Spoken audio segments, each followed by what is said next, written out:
honorable consuls, distinguished guests, friends, why has Ukraine become the target of genocide twice in a century? It is the consequence of the rehabilitation of Stalinism in Russia, the revision of the past, and the Holodomor denial.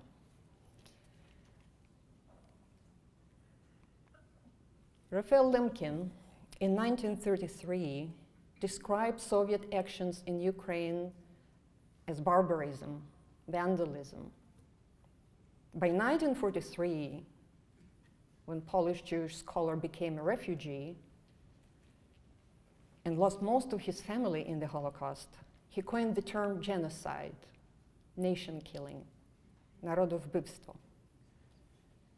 And in 1953, on the 20th anniversary of the Holodomor, he addressed the Ukrainian community in the Manhattan Center in New York. And there, he conceptualized it as Soviet genocide. The longest experiment in Russification, the destruction of the Ukrainian nation. He conceptualized it as a multi-pronged attack against the brain, the soul, and the spirit of the nation. 80% of the Ukrainian intelligentsia were exterminated. Metropolitan Lipkivsky and all his successors, all bishops, faithful, many of them, were killed or exiled to concentration camps. And the Ukrainian autocephalous Orthodox Church was liquidated. The most lethal method of extermination was meted at the Ukrainian farming population. When 4 million collective farm workers and 14 million of their dependents were deprived of grain, food, anything edible, because of the blockades of the borders, ban on travel to procure food.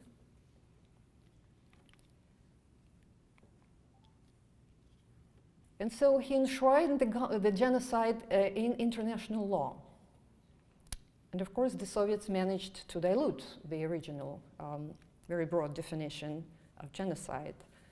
In bold red pencil, Stalin crossed out the word political as motivation for committing genocide.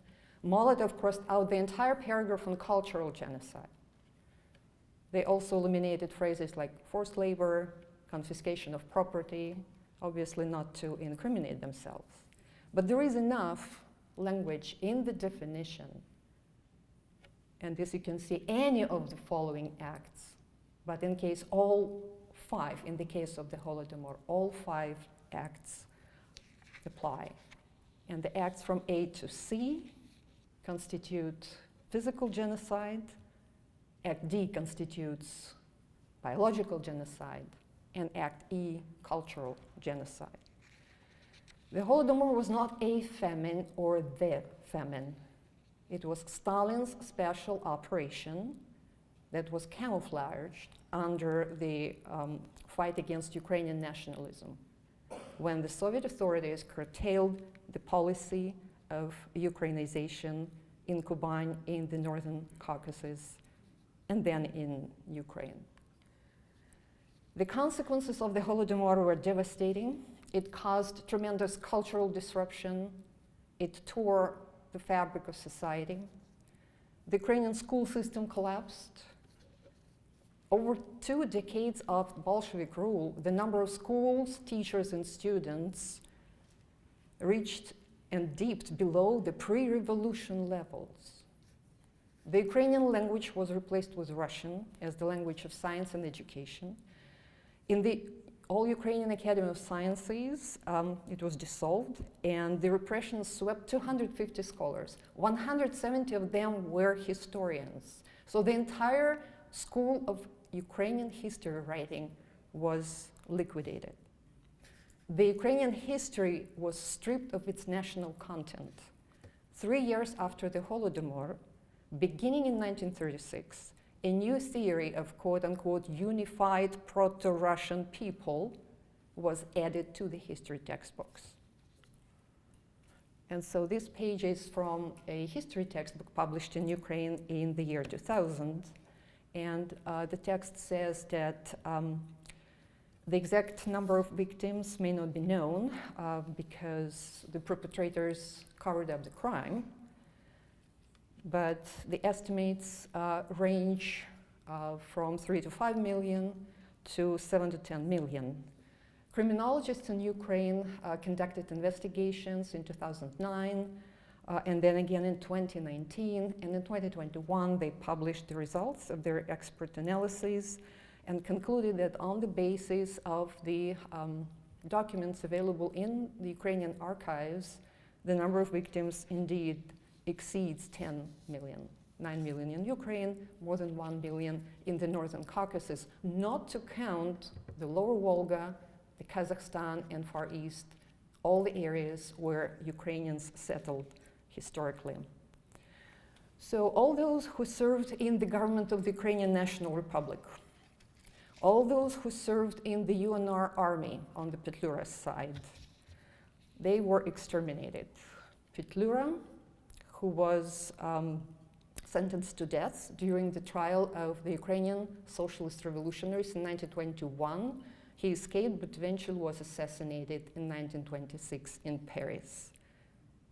And as Bolsheviks themselves admitted, they were not afraid of Wrangel or Denikin, but Petlura was a threat to them. Because on the pages of his Trizub periodical in Paris, he called the Bolsheviks conquistadors.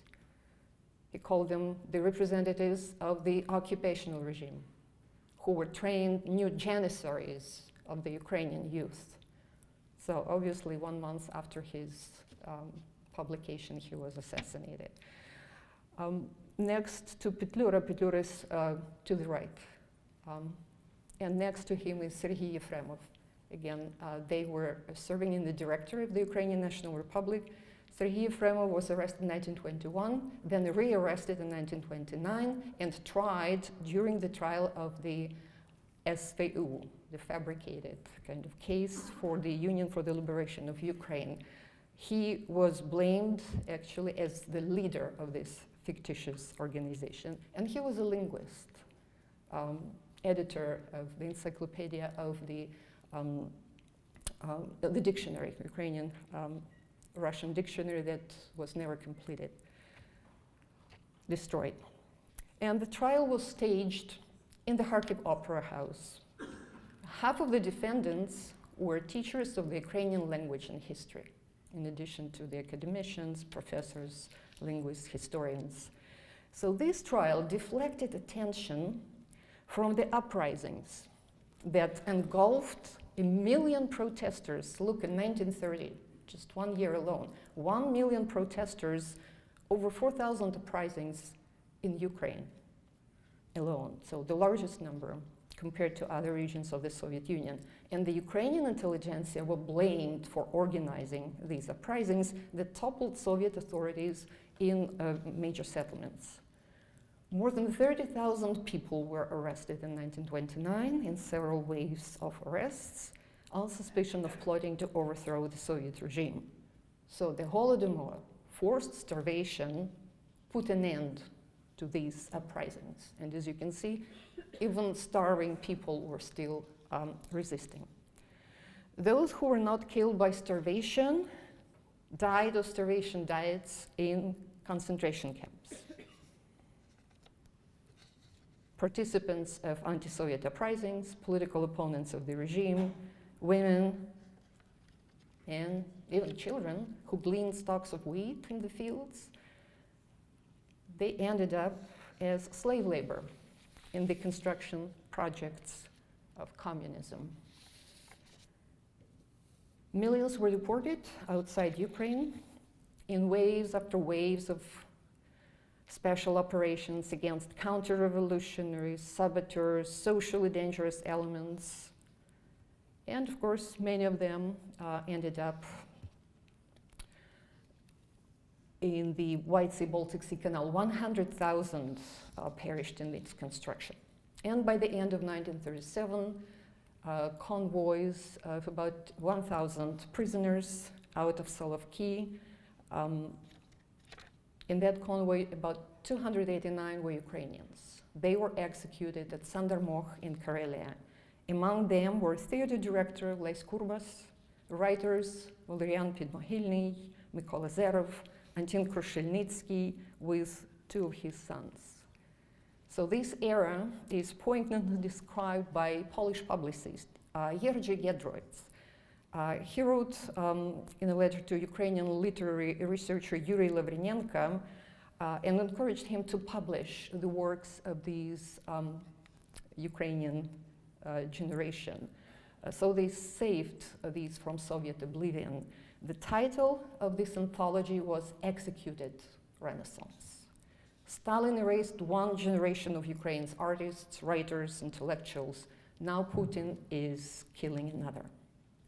1/3 of the Holodomor victims were children. In the deportation, families were deliberately separated. Fathers were exiled to Siberia, mothers to the brickworks of Kazakhstan, and children were scattered around the Soviet Union in orphanages. One of these orphans was the son of Mykola Skripnik.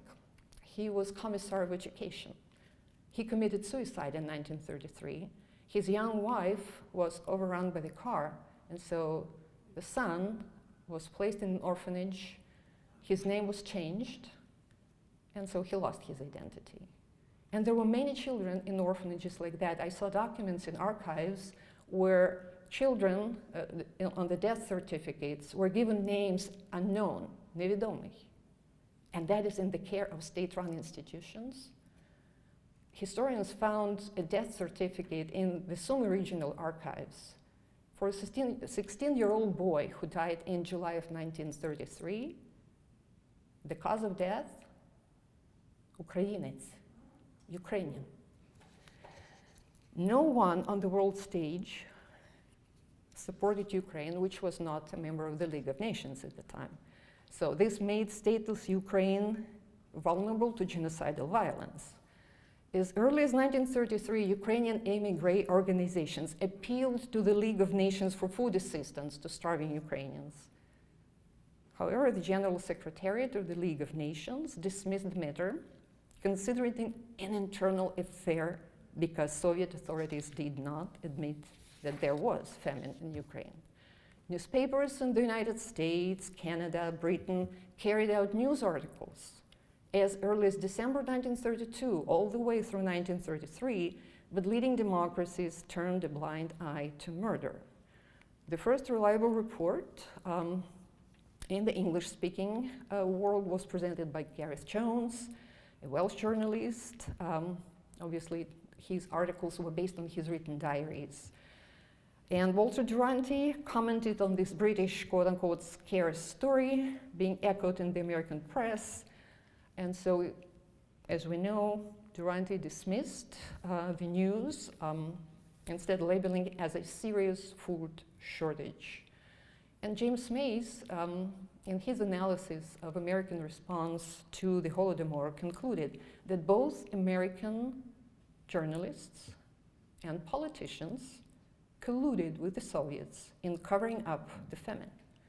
Despite Duranty's deceit, he was invited to meet with President Franklin Delano Roosevelt in 1932, and his counsel was sought regarding the recognition of the USSR. James Mays, the executive director of the US Commission on the Ukraine Famine, in his assessment noted that both the State Department and the White House had plentiful and timely intelligence about the actual conditions in Ukraine.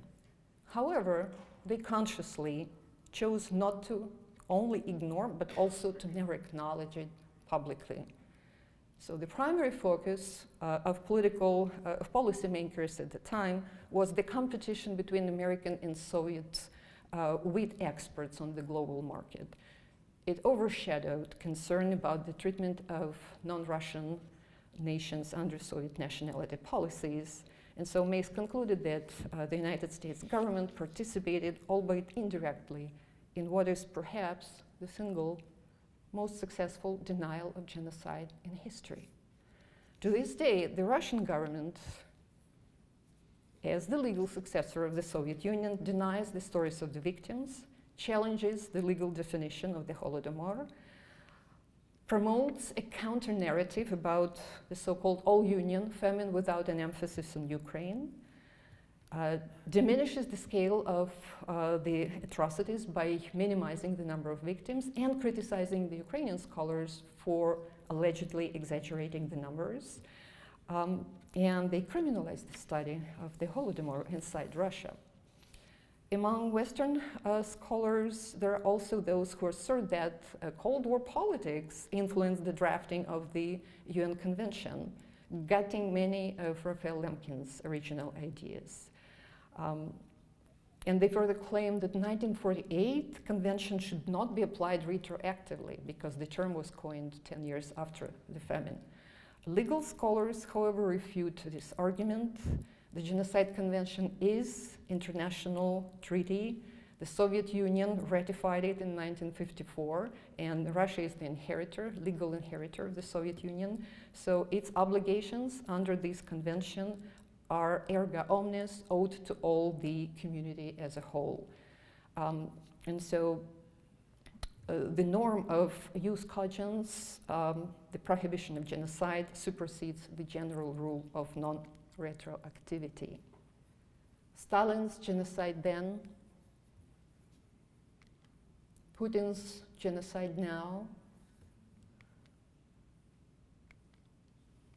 justice when? All state parties to the UN Genocide Convention have legal responsibility to stop the commission of genocide. To quote Yehuda Bauer, "Thou shalt not be a victim. Thou shalt not be a perpetrator, but by all, thou shalt not be a bystander." Thank you.